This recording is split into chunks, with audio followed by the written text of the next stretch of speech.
welcome back. We're glad to have you back on campus in this remarkable facility. We call this the house that Mafucci built. And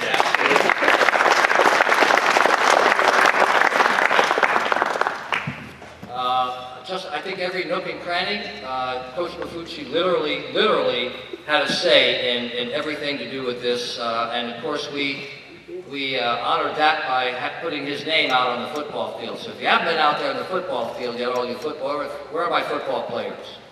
So you go out there on the field, you'll see John Mafucci's name out there on the field.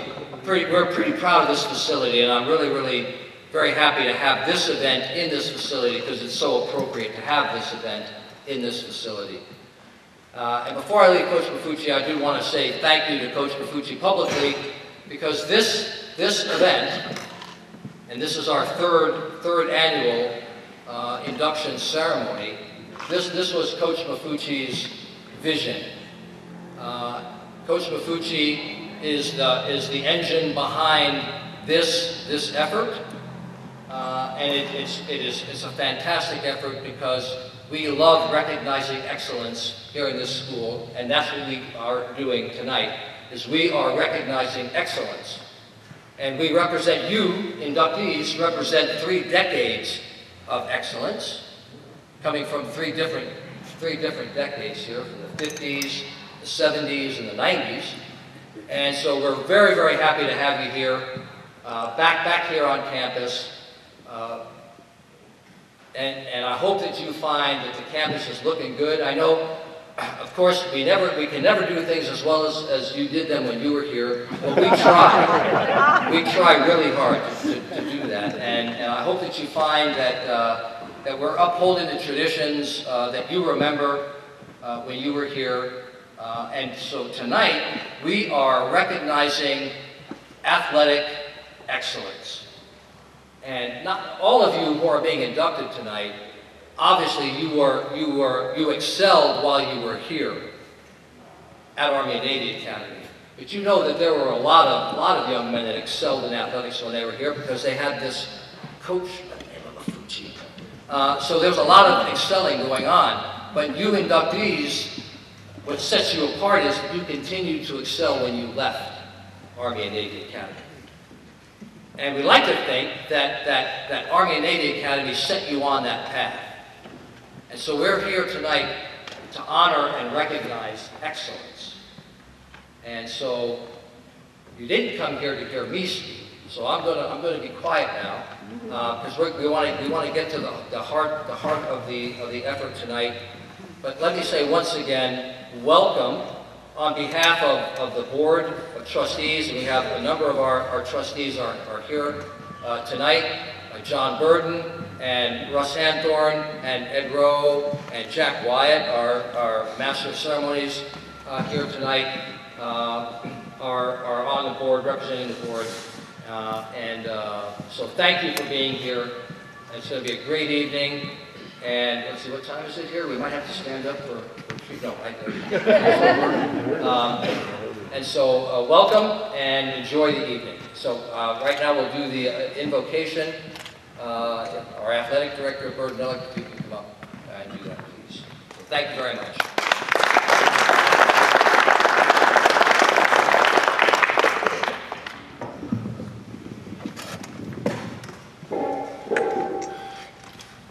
Coach, I first want to thank you for the honor of giving the invocation tonight, and I couldn't be more honored to deliver it. Let us pray.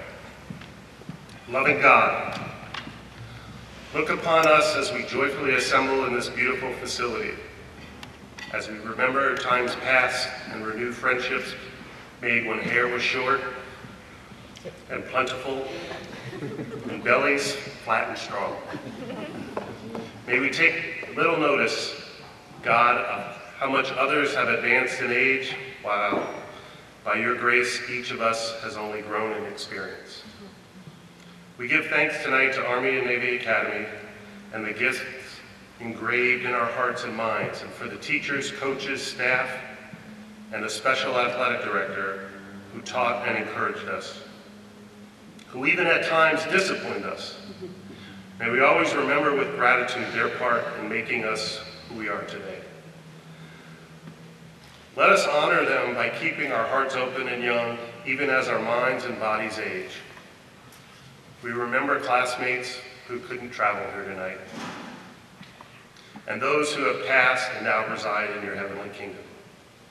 Take them in your loving embrace, draw their spirits ever closer to you. We offer our heartfelt thanks to those who have worked so creatively to make this reunion a reality, and give us a taste of years past by helping us recall pleasant memories and special friendships. Bless the food and the drink, the conversation and the laughter. Let us be gifts to one another. May each of us abide in your grace. Amen.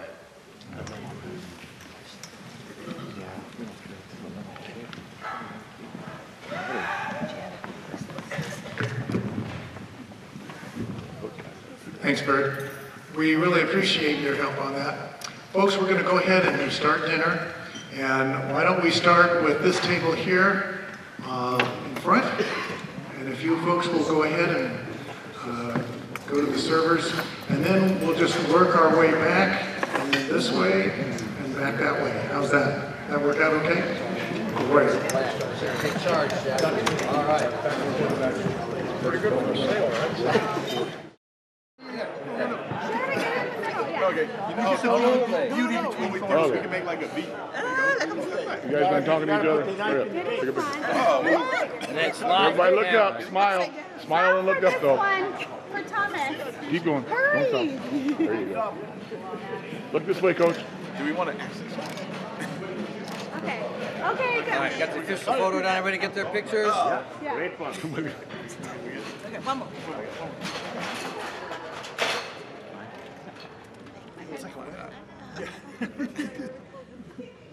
Who has the urge? You want to put it in someone's nose? I was waiting for that. I was waiting for that. We're good. Well, ladies and gentlemen, how was dinner? Was dinner okay?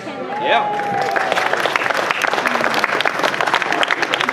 Really appreciate having those folks come up and help cut the cake. Didn't see any blood, so they made it back to their tables okay. And I understand you folks have a souvenir that you get to take with you. So that's great. We're going to begin our program. As the general indicated a little bit earlier, my name is Jack Wyatt, and I'm going to be your master of ceremonies tonight. The person who tells you which food to go to eat and things like that. But really appreciate having you all here tonight to recognize these folks who have come from near and far to be here. The Elite Hall of Fame was created in 2015, as General Bartel said earlier, to recognize outstanding performance of Army and Navy Academy alumni. Inclusion in the Athletic Hall of Fame is the highest honor that the Army and Navy Academy confers upon those who have excelled as players or coaches throughout the years. And Coach Mafucci was telling me earlier that one of the conditions of eligibility is that you have to have been graduated at least 10 years. So that's quite a recognition. Each of tonight's inductees has been selected not only for their outstanding athletic achievement as cadets of Army and Navy Academy, but for continuing to pursue and excel in athletics in the years after their graduation. This may include participating in sports at the collegiate level, working as a coach, a recruiter, or in administration, athletic director, or athletic trainer. And many of those who are here tonight and who have gone before you have been involved in those activities. Tonight we're here to honor and celebrate their achievements. So I appreciate you joining me in recognizing tonight's inductees for the Elite Athletic Hall of Fame. Our first inductee is going to be Cadet Frank Patrick, class of 59 for football. And before we get started, I was in 8th grade in 1959 when Frank was running up and down the field with Bill Harder. And so there's probably only a few of us in this room who were there. I know John Burton was, and Coach Mafucci. Anybody else that might have been here back in 1959? Aha. Right. Thank you. It was fun to watch. It really was. And during Frank's senior year at Army-Navy, he was one of the top 20 scorers for CIF in football. He was named to all-league teams in both football and track and field, specializing in the shot put and pole vault. And in his senior year at Army-Navy, he was honored as the most outstanding athlete. And it's a real pleasure to ask his friend Bob McGlenn, who is his best friend, and also I believe it was his best man at his wedding, to come up and introduce Frank.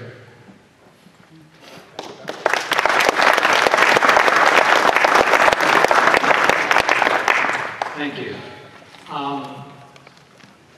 I have to say, and sort of start this off by a disclaimer here.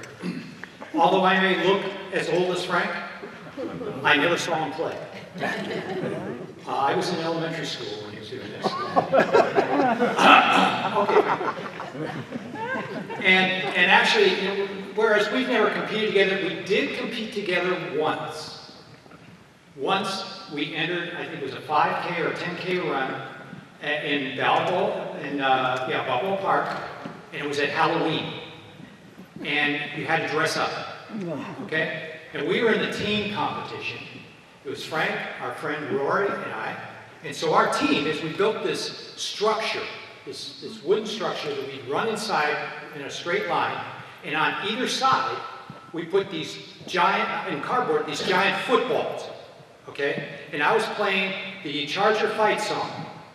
The San Diego Chargers, you remember the San Diego Chargers? They used to be a team here until Greed and Judas took them away. Yeah, okay, so we're running through Balboa Park with this big round football with wings on it. We were supposed to be Air Coryell.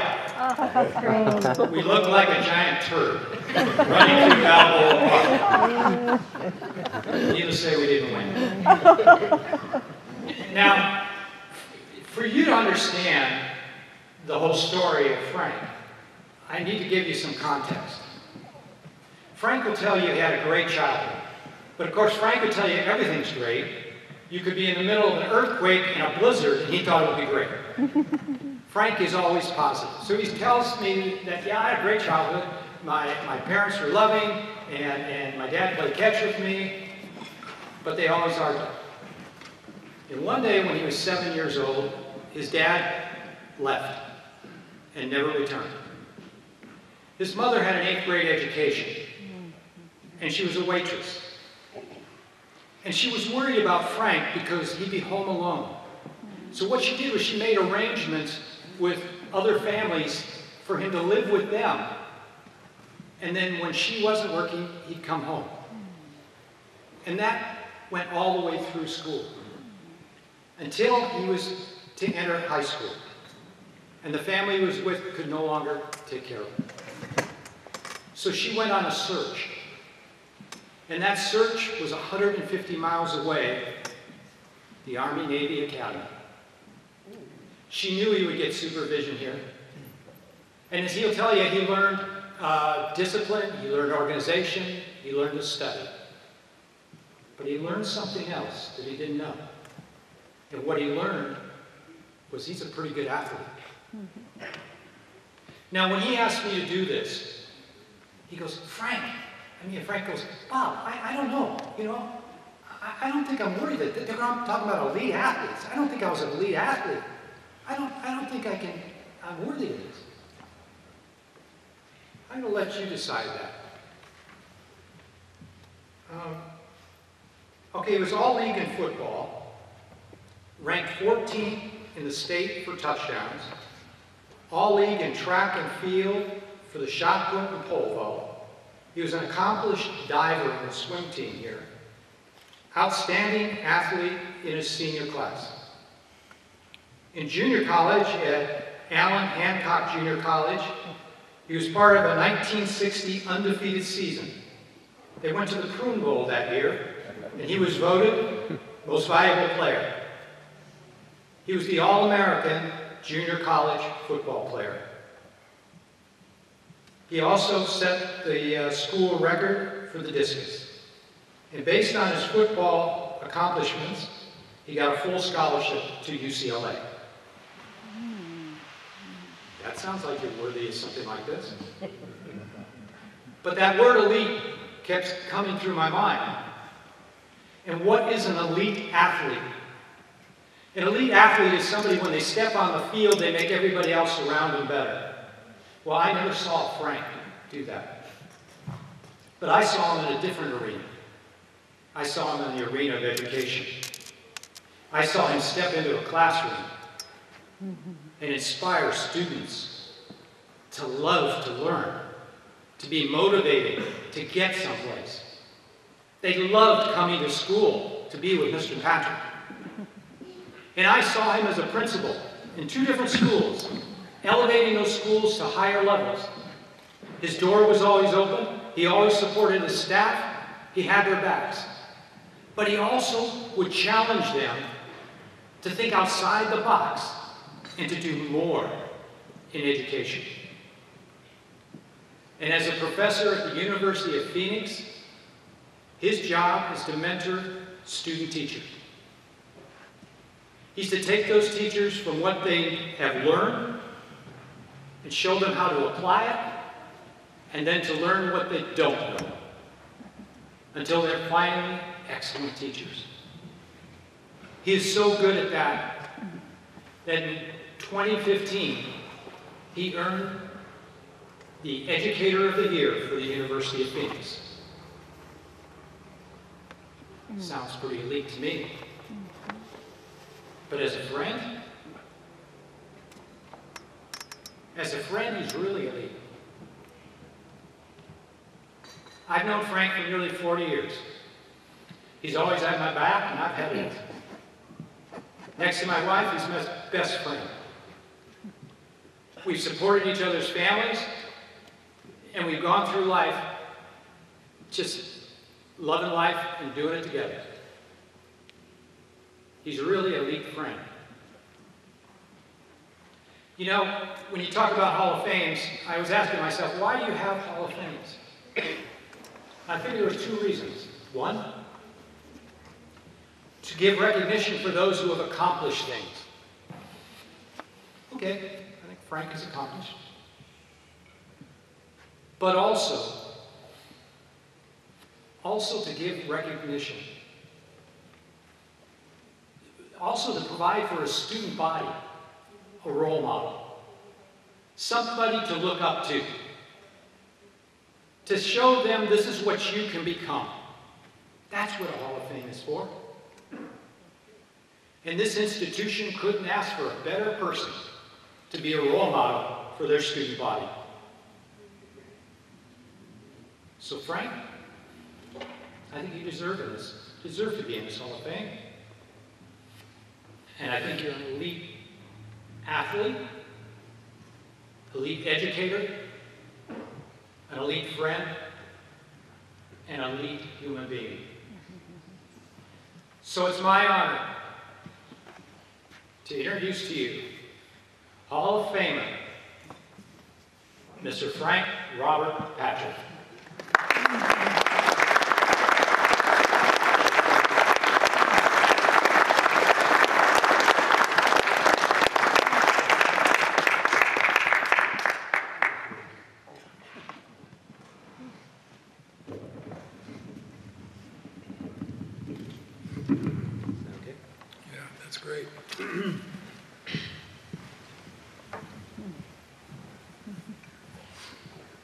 I'm very honored to stand in front of you today with the other 4 inductees. I want to give a special thanks to, and I'm not sure who to thank, but I think my wife probably called somebody and said that we know that this is supposed to end about 8:30, and please put my husband on first, because he usually is getting ready for bed about 8:30. So whoever took that phone call, I really appreciate it. I am going to keep my remarks short. I did make some notes. I think I'm going to start taking that tremor medication, but I just have a few things that I wanted to say. Remember when I did this at your wedding, and it worked, huh? The joke is that it's covered with stuff. And before I begin to say my thanks, I want to apologize also because somebody, it was Tara, my daughter, she said, "Oh, nice look with the open collar." And I had to apologize again because basically if I button this, my chest is so big and powerful that I pop the buttons. So, excuse me, I don't mean to offend anyone.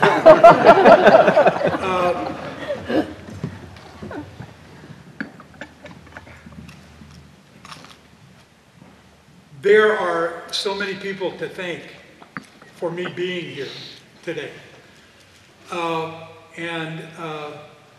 I want to ask you, if you have ever competed in sports in middle school, high school, college, on a club team, etc., could you please raise your hand if you've done any of those? Look at that. Look at all the people. And I am going to make a guess right now that you all have a story. You have probably multiple stories to tell about those experiences. And what I think is so wonderful about sports, and what one of the things that I took out of it, was those experiences and looking back and saying how great it was that I had the opportunity to do the things that I was able to do. And what I'd like to do, these are notes, but I'm not going to cover all of this.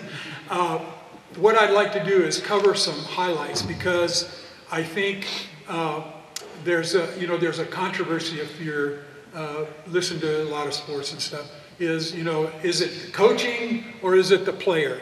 And I'm not putting myself in the category of Belichick and Brady or Jackson and MJ, but what is it? What is most important? And so I'd like to kind of go through some of the things that make me believe the way that I do. And one of the things that I realized that my travels through sports began right here. And it began with Coach Mafucci. And that's probably going to be one of the themes that you hear anytime you're at Army Navy Academy. But I don't want to talk about touchdowns, or I don't want to talk about records. What I'd like to do is fill you in on some of the things that were kind of like behind the scenes. There were times where we would be, after practice, we'd be on the field, and not that field, it was grass. And what we would do, there'd be 4 or 5 guys standing there, and Coach would come over, we'd be talking, and we would talk football, but somehow the conversation would turn around to girls and dating. And he gave us, and what happened on the field stays on the field kind of thing, but he would give us insights into dating and women. It was amazing. It was totally amazing.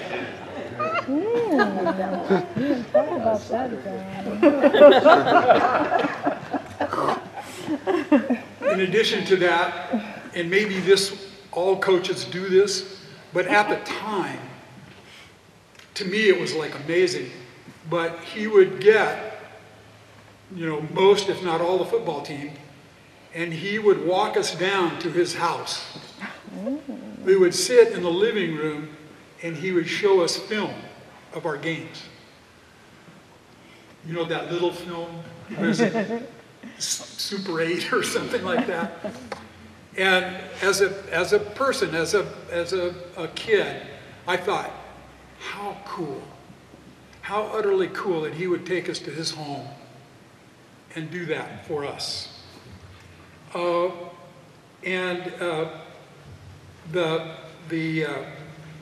The contacts that I made with players, there was a kid that was my roommate by the name of Bill Harder, and at one point we were the Gold Dust Twins, and we got some really nice write-ups and all that. But he and I would go to get up about a half an hour, 45 minutes before reveille in the morning, and Bill taught me how to hurdle, and we would do baton passes and stuff. Bill was a very unique individual, and I learned so much from him. And I was telling my table that he was very much a ladies' man, and I learned that if you winked, the girls really liked it if you winked. So we were hashers, and they'd have cheerleaders that would come during vacation times, and he had all the girls wondering when he's going to come to my table. I see him he lives in San Jose, so I don't see him a lot. But again, I learned so much from him. And there was a kid by the name of Bert Dragotis, who was our quarterback.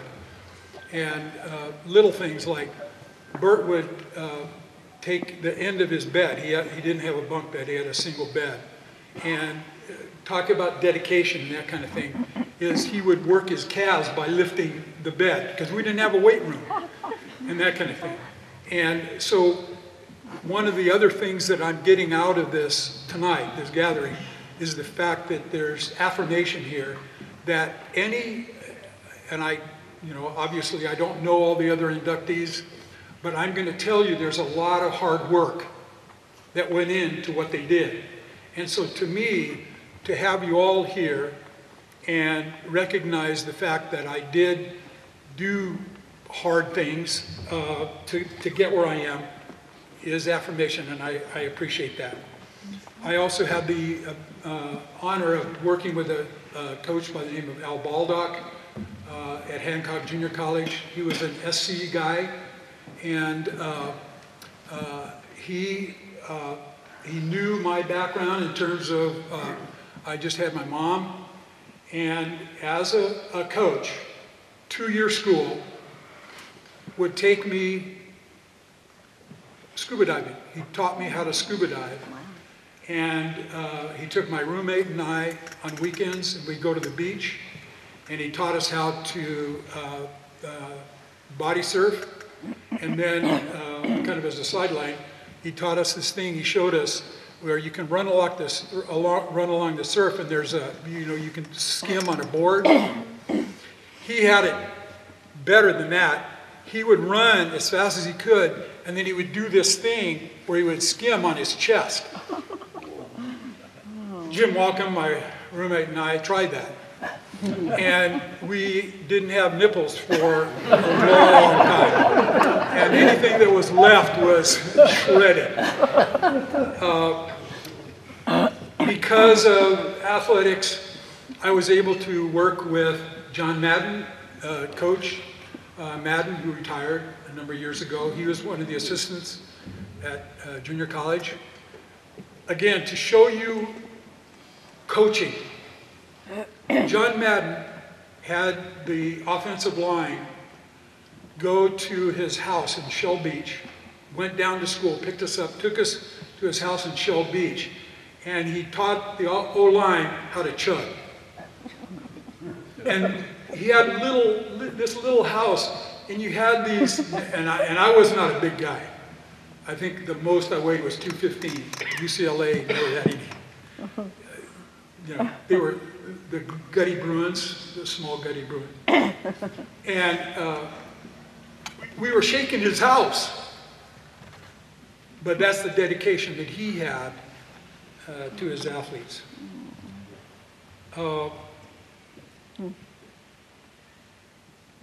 One day we were working on going down, and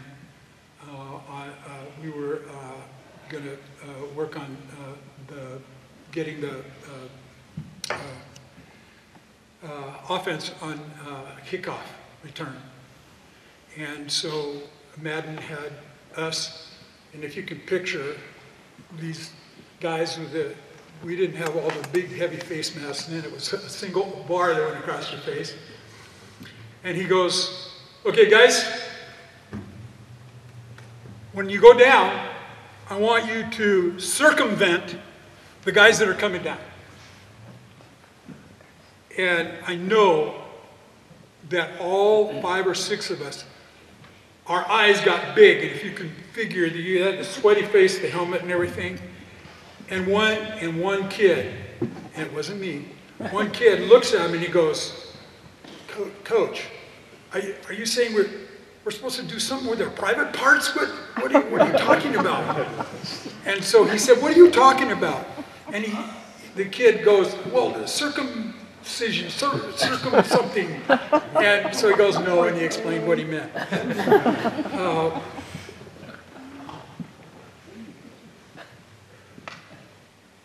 I learned that life changes. I was recruited to go to UCLA as a blocking back because I was pretty quick. Like I said, I weighed 215, something like that. And so spring ball, we go take the picture before the practice, and they have a block tee out there. Block tee. And so they took our picture, and basically we had changed from the single wing to the T formation. And I did not even know where I was going to play. And so I ended up playing guard at 215 pounds. I can tell you that my time at UCLA was absolutely wonderful. I don't know whether it was just me, but I was there at the time of Bill Barnes, and I don't think I said more than 5 words to Bill Barnes. I had a lot of interaction, obviously, with the assistant coaches, but the coaches themselves, Bill Barnes, I never talked to him much. He would say, hey, you, go over there, you know, that kind of thing.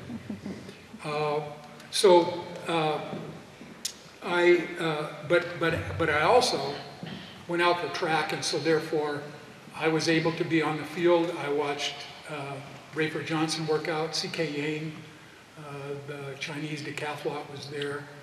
I actually got hints on the discus from Olga Conley, and Hal Conley worked out there. So I guess in summation, the athletic endeavors that I had were totally enhanced by the coaches that were able to look at the players and understand how to get the best out of them. Not only on the field, but I truly believe that some of them have a calling for saying, and when you get out of here and you leave this field, you're going to be a better person. And I totally believe that. So you can see my leaning towards coaching being a critical part of the process. I would like to thank Mary Tran and Jill Silver and of course Coach Mafucci for making this possible for us. I would like to thank my family. They have been keeping the stories, the interesting things that they did athletically to keep us entertained and that kind of thing. I don't know, my son, Nick, competed in soccer and baseball, basketball, and football. My daughter was a soccer player and ran track. My older daughter, I don't know, not too many people know this, she was one of the fastest kids in her in her middle school, irregardless of boy or girl. And my wife was a tennis player, and her significant other now was a basketball and soccer player. So I want to thank them, And I would like to tell you again that I'm totally honored to be here and to be on that wall and to have been able to relay my experiences to you today. Thank you very much. I appreciate it.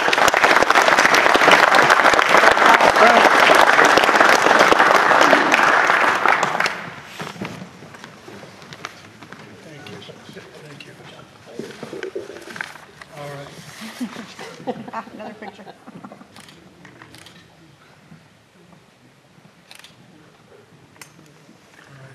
Thank you. Thank you very much, sir. Thank you.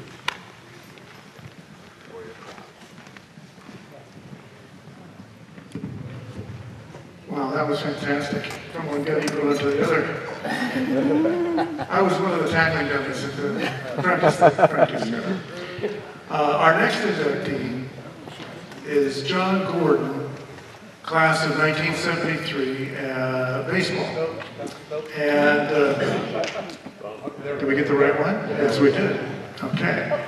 John enrolled in the Army-Navy Academy in 1971 and became an outstanding multi-sport athlete, excelling in football, baseball. In baseball, John's honors included co-captain, All-League 72 and 73, CIF finals, and the quarterback for the CIF championship team. He also became the first CIF champion in Army-Navy Academy history.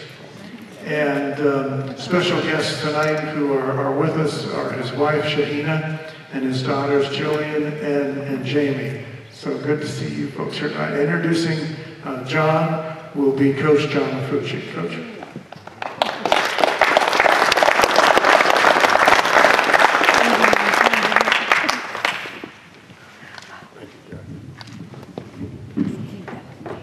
Thank you, Jack.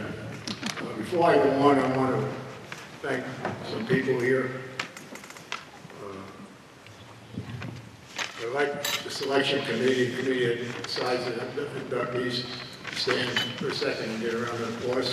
Stand up, please. Stand.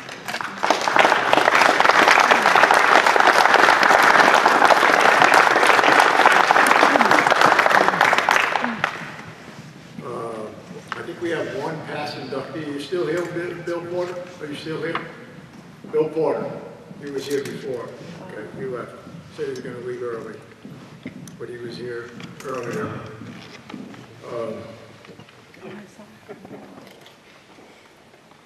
Frank, where's Frank? Frank left? Well, we thank Frank already for his food and his staff.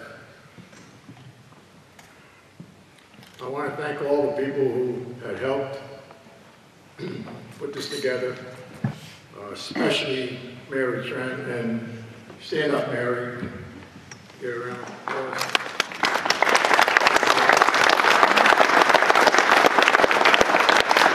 And Jill Silvers, who did all the decorations here.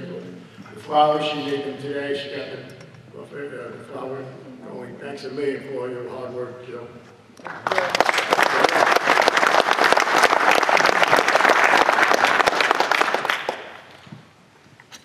I also want to thank the coaches who are sitting back there. I don't know how many still left, but they're there. Stand up, coaches. Come on, Rafi.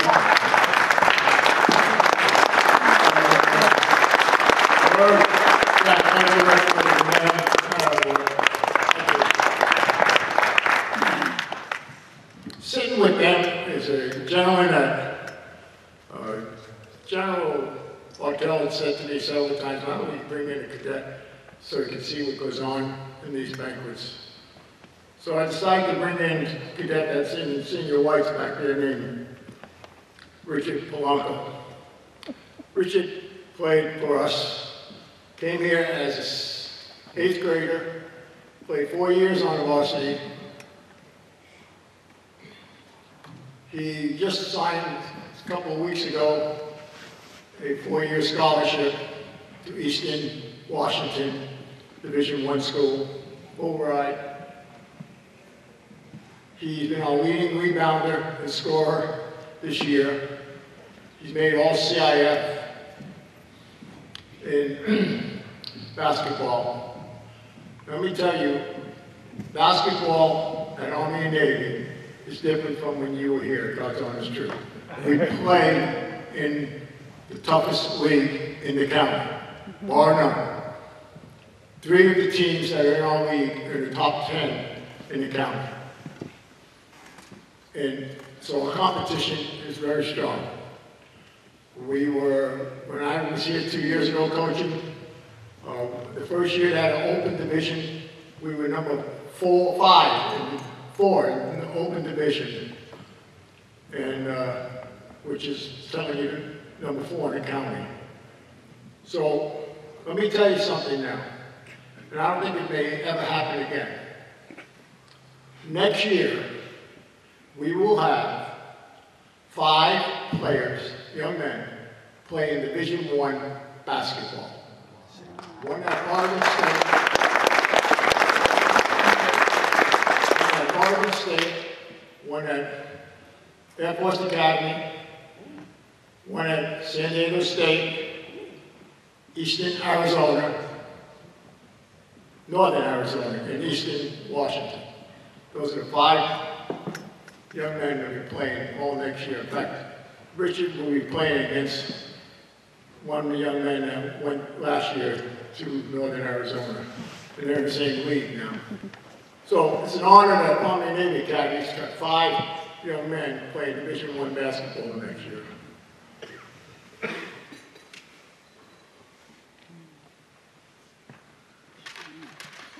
Okay, on with the program. Jack took some of my speaking, unfortunately, but we tried to locate John Gordon the last 2 years. I could not get a hold of him. One of the young ladies, at that time was our alumni director, found him this year. And we were able to make contact with both John's wives. And through that, and is what I remember more than anything else of John, I can only tell you what is down under his name. I have no proof to be sure of anything else. But John at Army and Navy Academy was by far a great athlete, a heck of a quarterback, as he said.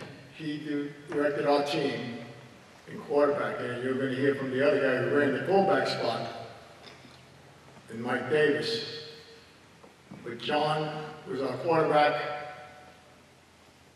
and we beat Ramona in the playoffs CIF 28-0 at Carlsbad High School, and won our first CIF Division A at that time, or 1 that year. Most of his team that played was an outstanding young team. I don't know why our chemistry grew so well, but even to today, and 2 years ago when Rob got inducted in, they're all basically here again to support Mike Davis. You guys want to stand up, and the 2 tables that are all football players on that team, stand up.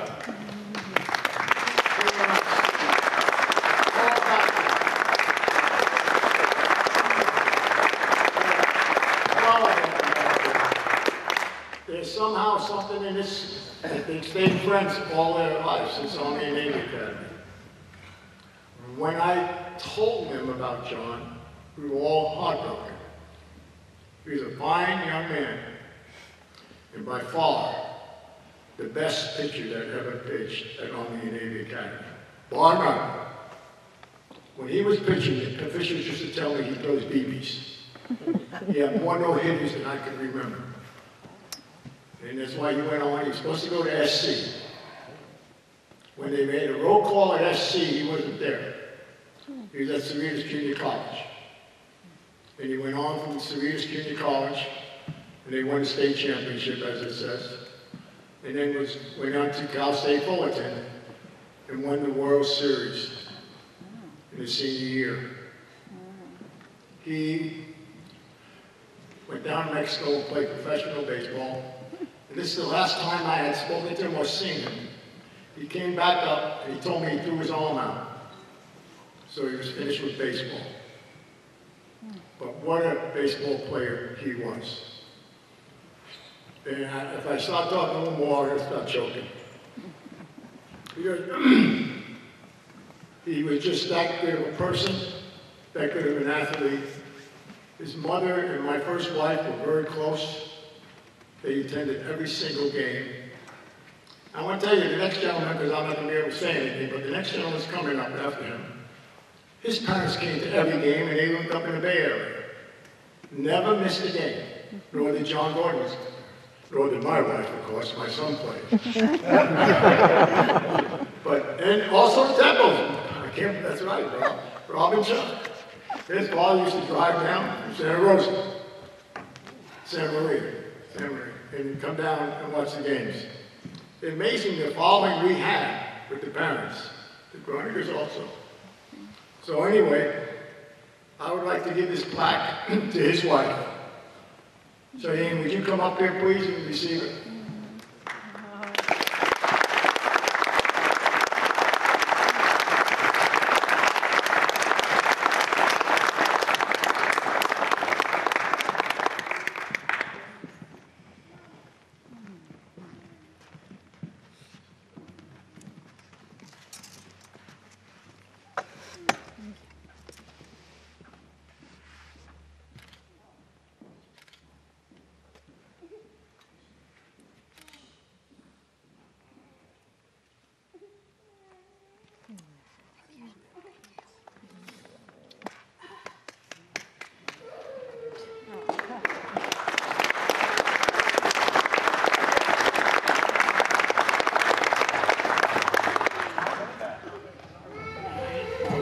Thank you for everybody who was part of John's life. He always said that sports, coach, and the school saved him. And he had fun memories and some stories. Thank you for the honor of accepting this.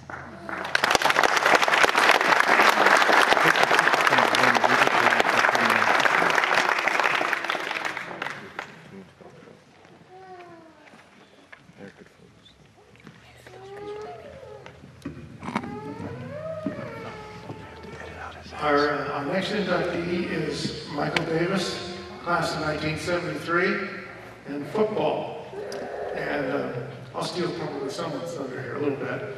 Mike arrived here at the Academy in 1971, played baseball in his junior and senior year, achieving all-league status both years. Team advanced to the CIF San Diego section championship in 72 and 73, finishing runner-up in both years. Michael also lettered in soccer his senior year. And introducing him tonight is going to be Scott Grodinger, sorry about that, Scott, a classmate of Mike's who played sports together. And I understand, Scott, that you and your dad had an influence on him coming to school here on the Navy Academy. So Slightly, we don't know the whole truth yet. Yeah, well, maybe tonight we'll find out. We'll find out.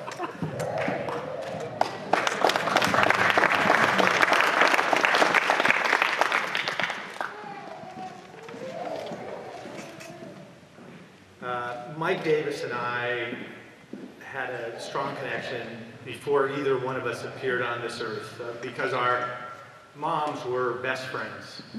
Growing up in the Bay Area, they were sorority sisters at Berkeley, and they were lifelong confidants. And coming off of this Mother's Day weekend, it kind of really struck me how tight that network was. And I traced it all back to Ron Rogers, his mom convincing Bill Ferdy's mom to send him here. And Ferdy's mom got my mom, and we got the Davises, and then Veets and Slack, and it's an unholy network. It worked. And the strong network that was in place, which is so critical to raising a family these days, never would have happened without these influences in it. And we all had different reasons for coming here, but we had similar hopes via our mothers for when we got out of here. Now, I'm not totally clear on what the actual circumstances are for Mike coming down here, but and maybe one day I'll find out. But Mike showed up to start the second semester of his junior year in Carlsbad, and he made an immediate impression. He played soccer and baseball that year, and really, when Mike first got to Army Navy, he was a physical specimen. I mean he was 5'9", 195, and like a refrigerator with a head on it. Now I think Mike's still 5'9", and obviously he's on a better meal plan than he was. 195 went by a long time. But when he was 17, he was pretty chiseled, and I know anybody in the A company or B company will remember Mike's habit of, after showers in the afternoon, Mike would wrap a towel and he would basically parade around the dorms for a good half hour. And I'm sure Marion experiences that on a weekly basis.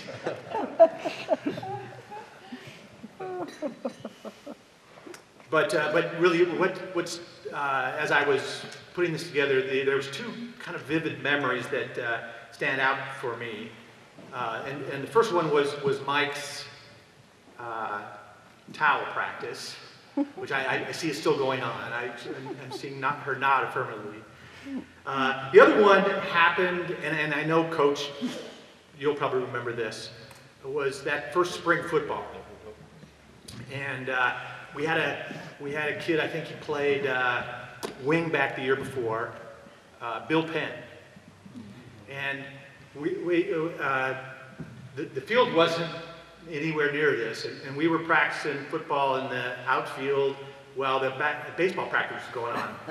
And I remember everybody kind of stayed out of each other's way, and Bill Penn was going to be the #1 running back. So he was taking handoffs, and he came through the line. At the same time, Mike Davis is playing center field, and he's going back to catch a fly ball, and these two guys collide, and they hit fairly hard. I remember this. And I remember Mike making the catch, turn around and throw it in the infield, and didn't faze him one bit, and Bill Penn was on the ground. and Bill was big. And Bill was pretty big. And then by the time football practice started in August, Bill Penn had transferred, and we had a fullback.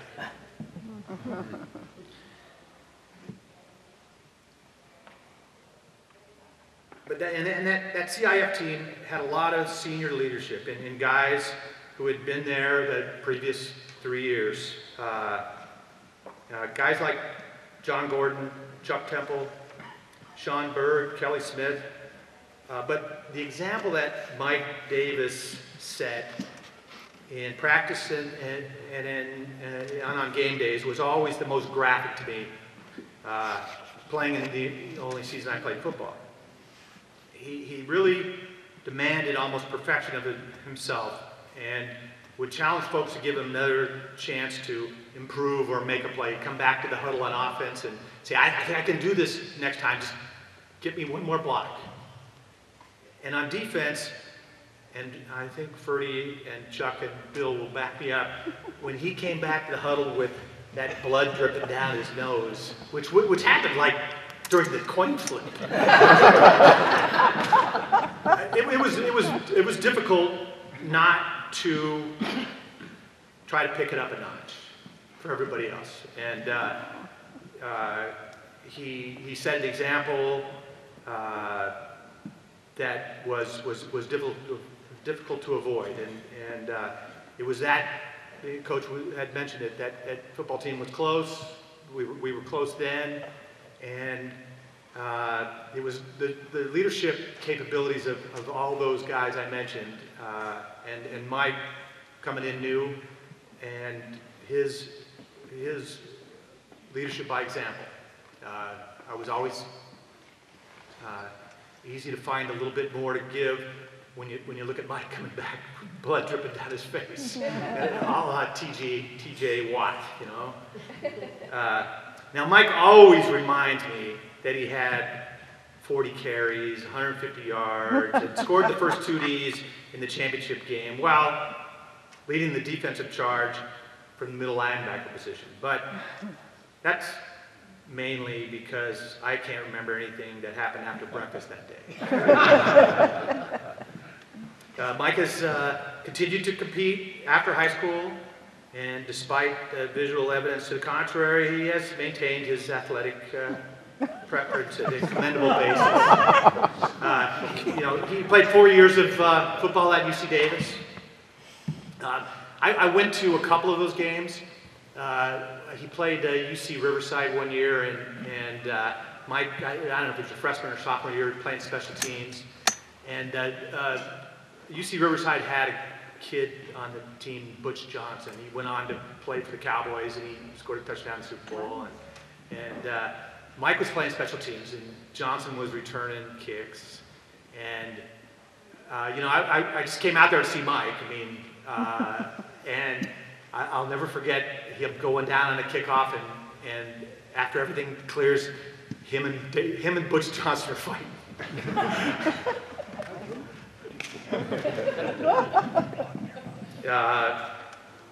Mike also played 2 years of rugby at UC Davis, and he continued playing on club teams after that while he waited, probably not very patiently, for his son Kyle to get involved with sports and coach him. Mike's also involved with, currently with friends, doing hood to coast relays in Oregon and open water swims with team triathlon events. The last 10 years he's participated in the Cycle Oregon program, a week-long bicycle ride through rural communities in Oregon. He's climbed Mount Rainier a couple of times and plans to climb Kilimanjaro on his next trip to Africa. He regularly swims, skis, and at least once a year threatens to golf. Mike has an MBA from Oregon State, and which forces us to bet each year on Pac-12 football games. And I have a closet full of Oregon State T-shirts from when they play USC.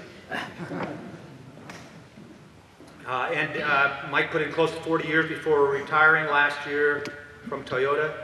He's also invested in some outside motivation for his golden years by getting a new puppy. What kind of dog you get?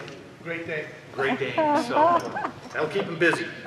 And once his wife is allowed to retire, he plans to do a little bit more world travel. So welcome Mike into this hall.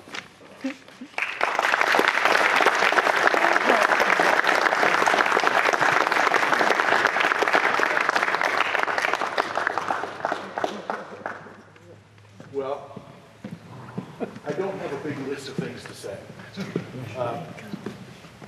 Thanks, Scott. That was great. I appreciate you getting up here and introducing me. That's awesome. Before I talk a little bit about me, which I won't say much, but I want to talk a little bit about John Gordon. I had the opportunity to play 3 different sports, or 3 different years with John. I played baseball with John junior and senior year, and then football my senior year. But just to reiterate what Coach said, he was an amazing pitcher. And without John, we went to the CIF championships 2 years in a row. And if John could have pitched more, we might have won because he was the team. He was great. And it was just a real honor to know him. I was really sorry to hear of his passing. And I mentioned to his wife earlier, John was cocky, but if you can back it up, It's okay. You know? I mean, he was a talent, and it was just a pleasure to play with him. And you know, he was in football. I was happy to get to run the ball. I wish he would have thrown me the ball a little bit more. but anyway, it was a pleasure. It was mentioned earlier the effect that Army-Navy Academy has on you. And I was not here long. I was here a short period of time, but it had a profound effect on my life. I achieved a lot of athletic success. Academically, I did very well. Without the mentoring and the leadership that I got from the teachers and coaches here at Army-Navy Academy, I don't know where I would have been. I wouldn't have had the grades to go to University of California, Davis. I probably wouldn't have played football in college. I wouldn't have met my wife, which I met at Davis. So ultimately, you know, a lot of it is, you know, you ask the question, does Army-Navy Academy have an effect on you as a person for the rest of your life? And I can say emphatically, yes, it did. And I don't have a lot to say other than I'm just thrilled to be inducted into the Hall of Fame. You know, you always wish in life you could have a do-over, and I really wish we could have had like maybe another 20 seconds against Laguna Beach so we could have been undefeated. It is a little funny. I hadn't seen Coach Mafucci in such a long time, and the first thing I'm thinking of is, you know, he's the only thing is like, yeah, Davis, we should have done better against Laguna Beach. You know, it's like, we only lost one game, Coach. but anyway, as I mentioned, Army-Navy Academy had a profound effect on my life. It really changed the course of my life, and I'm eternally thankful for that. I want to thank Coach and all the teachers and coaches that were here at Army-Navy Academy. And thanks to the Groninger family, Scott alluded to it, without his mother, it was his mother, I wouldn't have been here. He met with my mom, and Scott and Kurt had been here for a little bit. It was like, oh man, this is the best thing for your kid. And they felt like I needed to change, and so God bless them, they brought me to Army-Navy Academy. And I'm thankful for that. And as Coach mentioned, my parents went to every single football game, and they drove. They drove from the San Francisco Bay Area to Carlsbad for all my games, or wherever they were. So I thanks to them for putting me in Army-Navy Academy, for supporting me, and thanks to my wife for being here, thanks to the Groninger family, and thanks to you all for coming tonight. So that's all I got to say.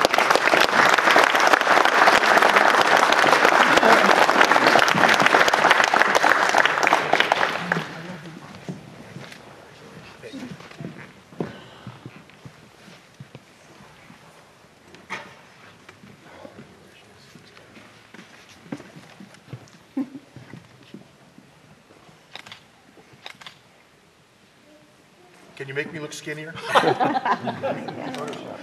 got the plaque over the stomach. It's amazing what you do computers. Yes? Are we good? Yes. All right. Thanks, man. Congratulations, Mike. Great. Boy, proud.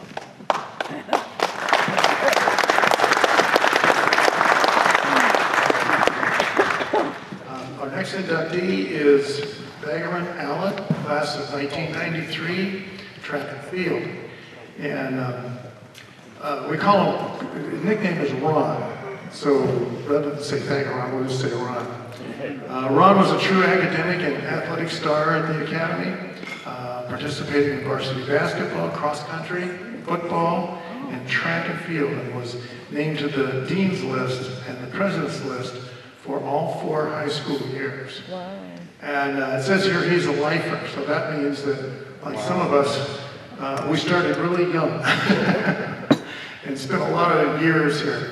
So that was quite an accomplishment in and of itself. He worked several summers at Camp Pacific. His athletic accomplishments include being a member of the 1990 regular season undefeated CIF runner-up team, and a 4-time Desert Coastal League champion and League All-Star in track and field. And to introduce Ron to us this evening, I'm going to ask Coach to come back up, Coach Mafucci.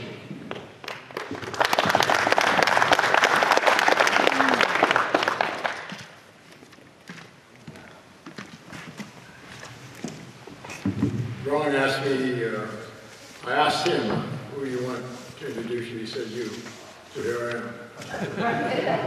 am. I think Jack spoke about his years here at Army and Navy Academy, his achievements, but one thing that stands out in my mind, and I'll never forget it, is he ran the preliminaries in track, the 100, CIF, and had the first seed. He had the best time. So he had to go down the next weekend to run the finals. When I came on campus on Monday, he was on crutches. What in the did you do? I was playing grab tail football on the football field. So he said, I'll be all right, coach, don't worry. So he went down, and he wasn't all right. So unfortunately, he never performed to his ability that he had that time. But what a lesson to learn. He was really one of my best because he also, we pick our counselors for camp from our students, and you have to be a pretty doggone good student and an individual to run our camp program. And he was there for us all the time.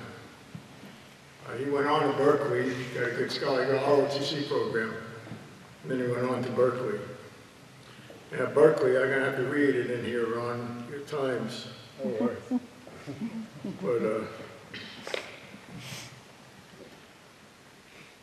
he ran the middle distance in the 200 and the 400 dash.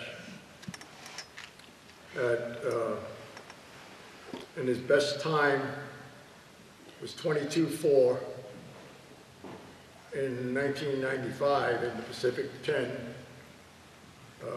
qualifying meet. In 1996, there was a tri-meet between UCLA and SC, and he ran a 48.3 in the 400. Those are excellent times. This is their best time there. Ron Allen, when I found out he was living in Carlsbad, I couldn't believe it. You know, he hadn't come around, he hadn't said a word. And when I talked to him on the phone, we chuckled.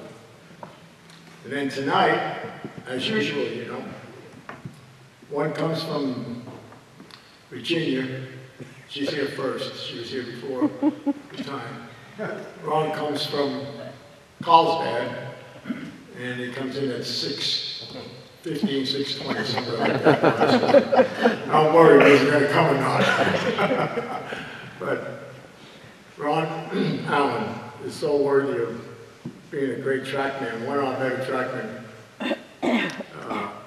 at Berkeley, University of Cal Berkeley. Now he's working down here in Serrano Valley. So at this time, I'd love to introduce you to be inducted into the Hall of Fame, Ron Allen.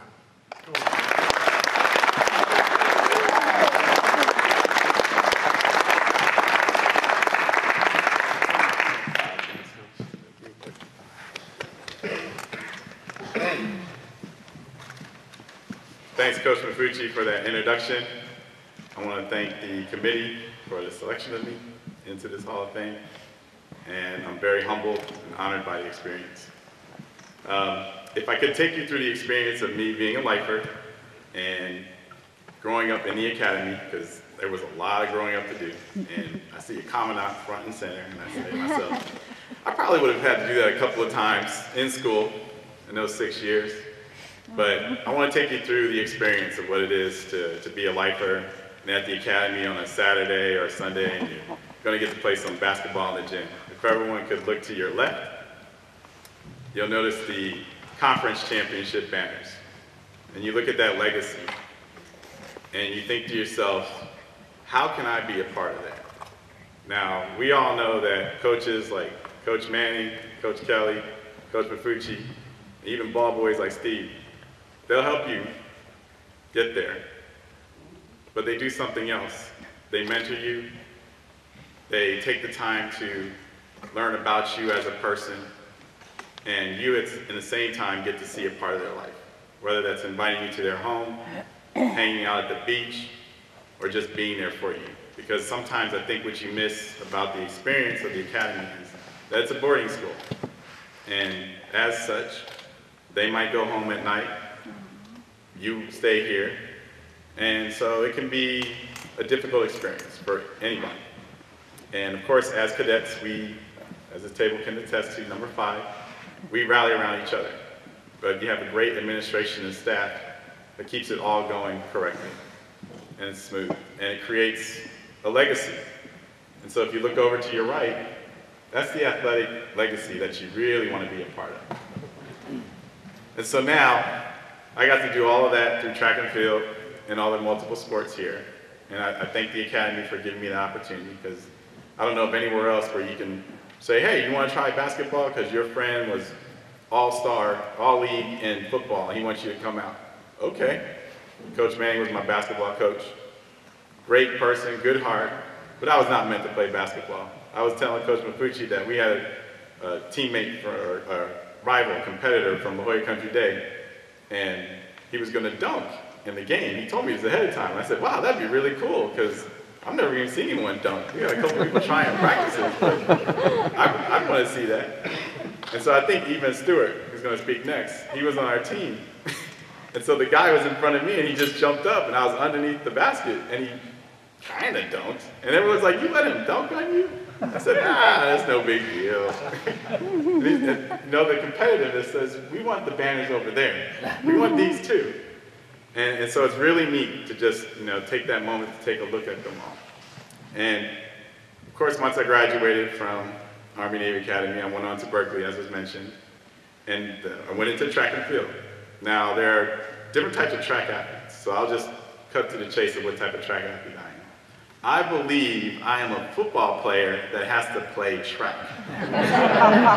So most will attest that I do have some speed, but I always wanted to just be the football player. And so even up at Berkeley, it was the same situation. I came in on an ROTC scholarship, but I was going to have to run track and maybe play some football. And fortunately for me, the Academy has taught me something else. School comes first. And you can't play unless you pay. And the only way you pay is with that GPA. So that was a lot of rhyming there, so I apologize. And so basically, football was going to stop in Berkeley. But I did get to do 4 years of track and field, running the 400 meters and 800 meters under Coach Irv Hunt, who was the Olympic coach back in '96 in Atlanta. And it was really cool because being in Army-Navy, I was Ron Allen, but as I'm spreading my wings in Berkeley, and now I'm a man, I'm growing up, I'm going to be Thagaron. And it was cool because this Olympic coach, I'm sure he's Hall of Fame everywhere, he would always go, Theragram! Thagaroony! Pythagoras, come here! And everyone's like, well, at least he's talking. And I can always take it back to all the coaches at Army-Navy would tell me, if I care, I'm going to say something to you. It's when I'm quiet that you need to worry. And that is something that has definitely resonated within my mind and my heart for a good long period of time now. And so, again, I'm thankful to be inducted into this Hall of Fame. Just like everybody else and all the other inductees, it's very humbling. And now I can continue this leg of the journey to where my new team, my wife, Zelly, and my daughter, Isabella, we can help cheer on the Academy and see the growth up front and center and be as supportive as many alumni have been to me and to all of us inductees, and be it back as a part of the family. So thank you all.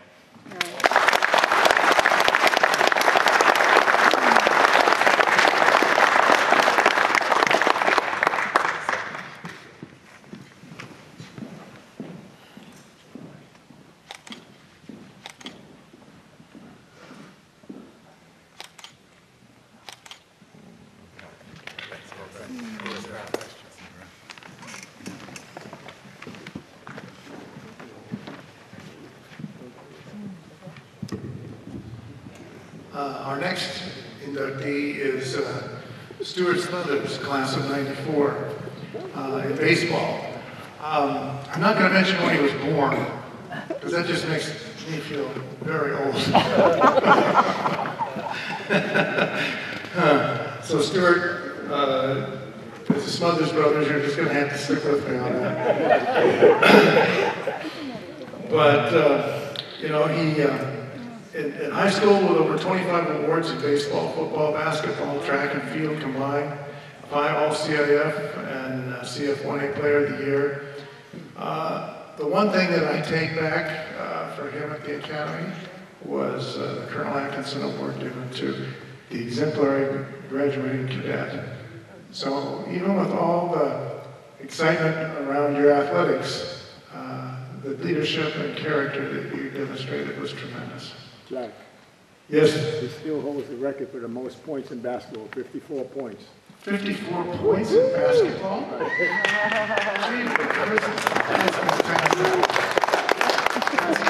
Congratulations on that. And introducing Stuart is going to be Ellie Smothers, his mother. So, Mom, come on out.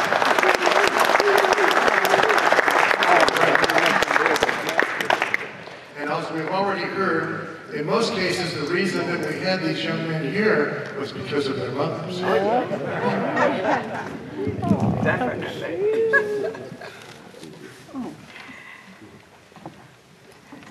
I wish to thank you very much for having me here. I am to introduce the youngest of the 2 Smothers brothers, Stuart Avery Smothers. Stuart was born in San Diego, California, at Mercy Hospital.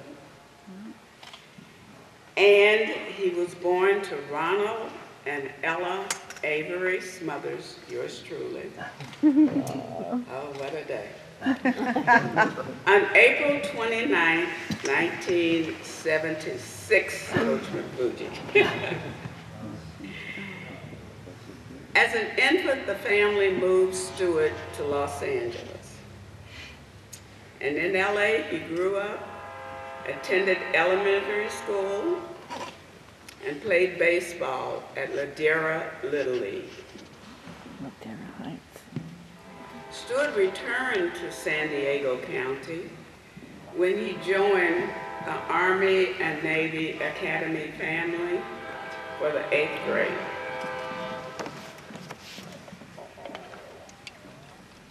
He was Deputy Battalion Commander, and he was recognized as being All-League and All-CIF in baseball, basketball, football, and track and field.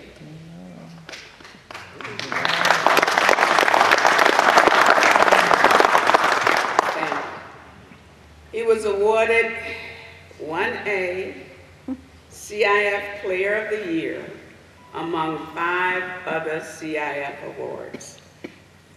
After 5 years at Army-Navy, Stuart graduated, taking with him the class's greatest recognition, the Colonel Atkinson Award, which was given to the cadet who demonstrated exemplary standards.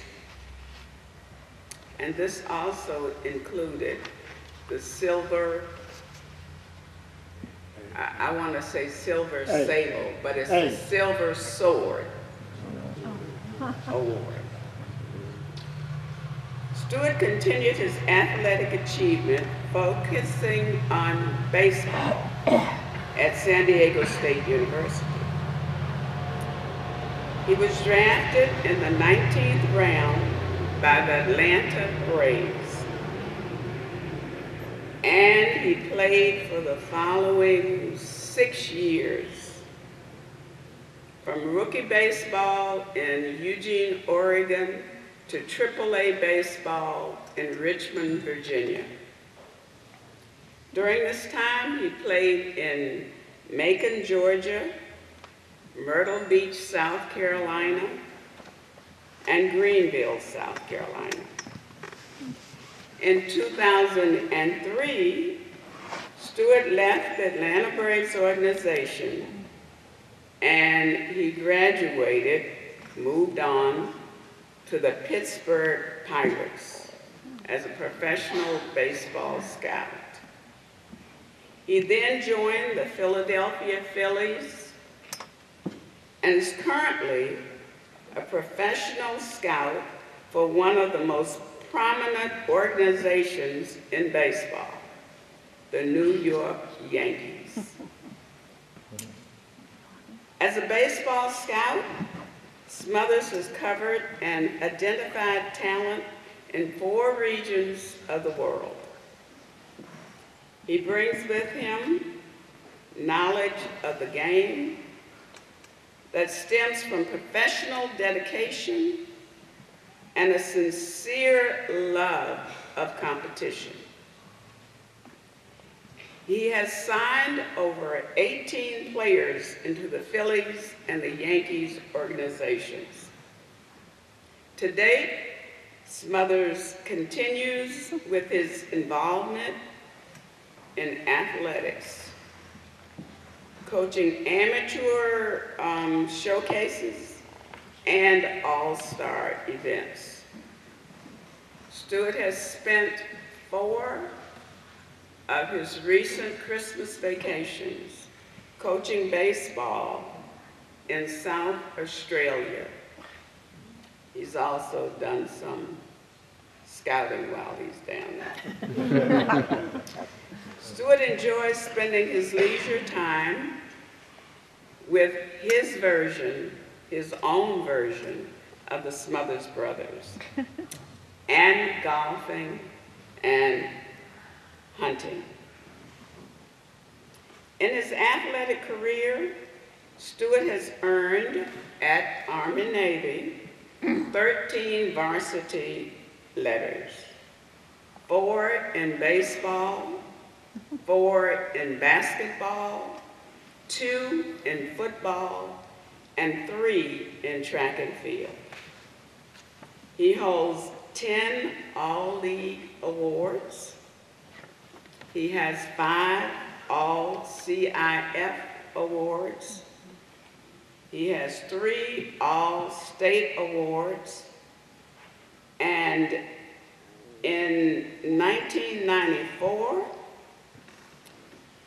Class 1A, Coastal League, he was CIF Player of both baseball and basketball. At San Diego State, he was 1996 Most Valuable, Most Improved Player. And in 1997, he was selected to the team of the 1997 Western Athletic Conference. While he was with the Atlanta Braves, in 1998, he was Defensive Player of the Year.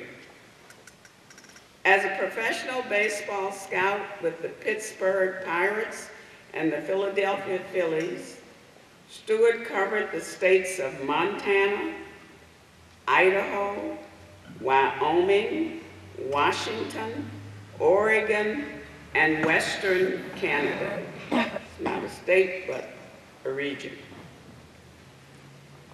As a professional scout with the New York Yankees, he covered the areas of Washington, Oregon, Southern California, South Texas, and the Mid-Atlantic states of Virginia, West Virginia, Pennsylvania, Maryland, Delaware, and the District of Columbia.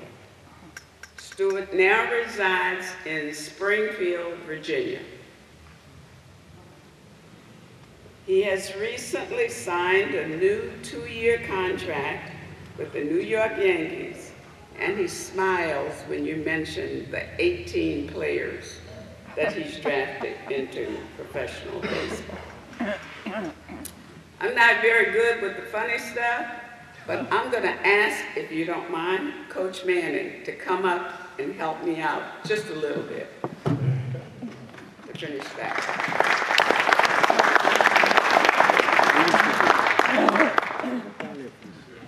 What a pleasure it is to coach people like Ron Allen and Stuart Smothers.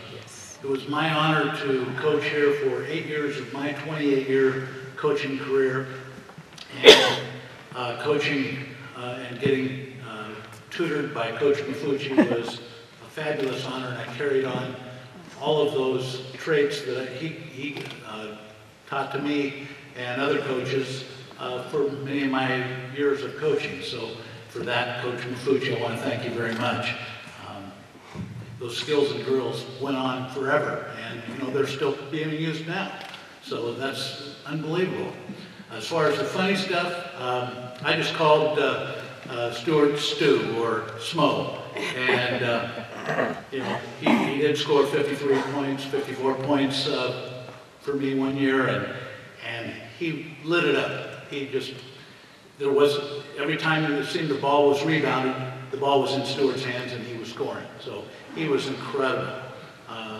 So both with basketball and with baseball, you know, it seemed like we never, you know, back in those days, we weren't getting a lot of press, but whenever we were playing and Stuart was there doing something, the TV cameras were rolling in baseball, and it was quite funny to see the next day me getting on camera trying to stutter my way through to explaining what a phenomenal player Stuart was. And they didn't need me to talk. All they had to do was watch the highlight reel, and he did it all. So those Player of the Year awards were so unbelievably well earned, and hard work that was put into it. The only sport I didn't get to coach with him was football, because the 1 year that I took over as head coach, he moves back to Los Angeles and plays there for that season, and came back and played basketball for me. So that was a real disappointment. But at the same time, later, you know, he was selected to play in the Al Spanos football tournament, and I was able to get him some equipment and get him into that. And of course, he earned it all himself. But he got to play with the elite, and we at the time were just a small little tiny school, and they didn't bring in players like from our division. They were playing all the larger schools, so it was to Stuart's credit as an athlete and a football player that he was selected and played very well in that game. So he was just an incredible guy. My younger son, or my only son, who is now 34, was watching Stuart all the time, all the way through his youth games. He was playing with RBI baseball, and we went down and watched him play at the Coliseum, at Dodger Stadium, I'm sorry. And Stuart brought him out onto the field and had him pitch on the mound at Dodger Stadium. And then we went on to Macon and watched him play in the minors, and had some just fabulous times watching this athlete grow. Like everybody has said, you don't get it from not working hard. This guy is a student of the game, of all games, as Ron was as well. And Ron, you were a lot better basketball player than you take credit for.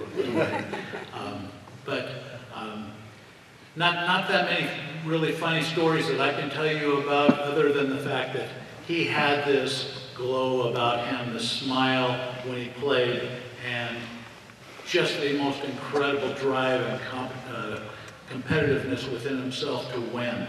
Although he didn't always play on the best of teams, he was the best player on the field or on the court. So, Stuart, congratulations for this honor, and I'm deeply honored to be here tonight and to speak on your behalf. Thank you all. Thank you. One thing Coach Manning didn't tell you, it's always better when you're listening, you can hear it. And that is that Stuart scored those 54 points in 2 quarters of a basketball game. I got here from LA driving like crazy, and he had been sat on the bench. I now am very proud, extremely proud, to introduce to some of you and present to others my baby son, Stuart Avery Smothers.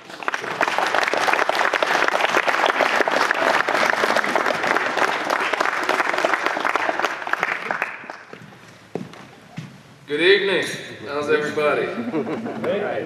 Warrior Pride in the house today, I tell you. Oh, that was awesome. Thank you, Coach Manny. Thank you, Mama. First, I'd like to take time to congratulate the other inductees today. Frank Patrick, John Gordon, Michael Davis, Thagger Ron Allen, Ronnie Ron Allen. As you guys see, he graduated in '93, I graduated in '94. So we had a lot of time together. For those of you, a lot of you don't know who Thagger Ron was. He was a hell of an athlete. On the football field, I remember my junior year, his senior year. I was QB, he was tailback, and we had this big old country boy, Mitch Martin, at fullback.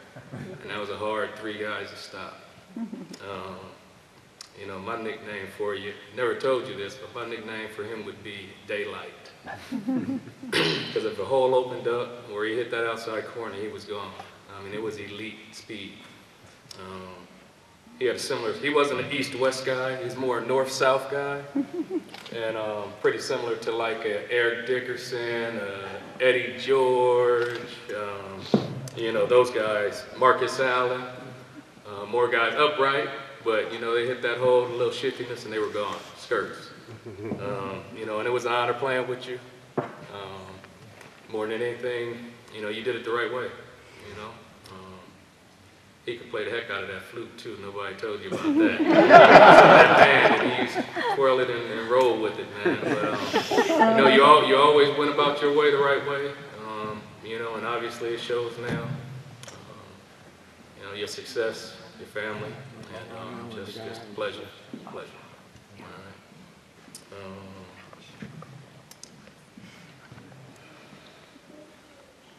Yeah, I did. I was 11th in the state in scoring, 27th game as well, my senior year.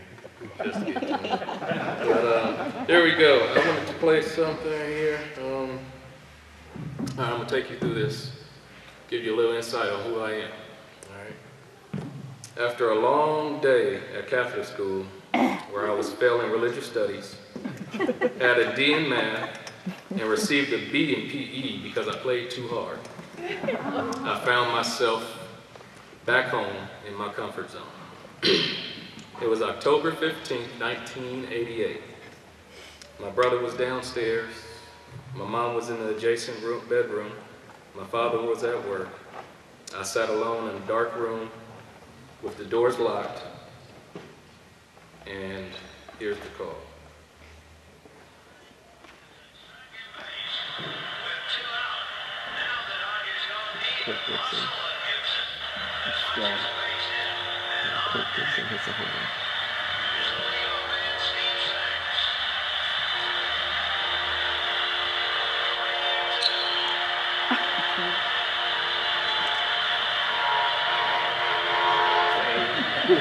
Thanksgiving competition.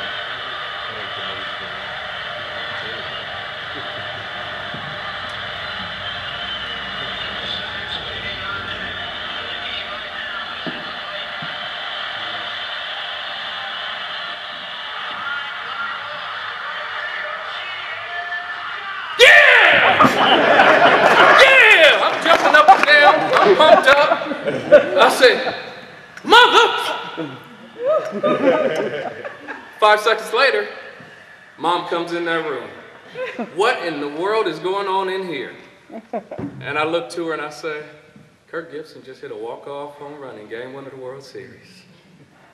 She didn't take too lightly to that. She didn't really like my response for what I was doing in there, or all that noise I was making. But you know what? About 6 months later, I was finally at Army and Navy Academy.